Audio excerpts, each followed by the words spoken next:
mar kuonde somo e skulno. Skulno yangore ni nitiere kod klese 4 kende. Ka koro klese go bende ochako pogi gi par mondo mi olos klese mamoko ne jopuonjre kama moko bende koro chuno mondo mi osom e tie yien. Klese go ma gin nasari gin mag low ma bende nitiere kod obanga modhuro mamiyo jopuonjre pachgi galore ka koro ging'iyo gik matimore oko e kinde ma gintiere klas. Bedo ni skulno onge kod chiel keto jopuonjre kama tek kaluwore ni skulno nitiere machiegni kod apaya.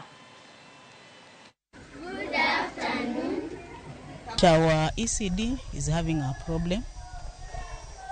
They don't have ECD units and the number of children is growing.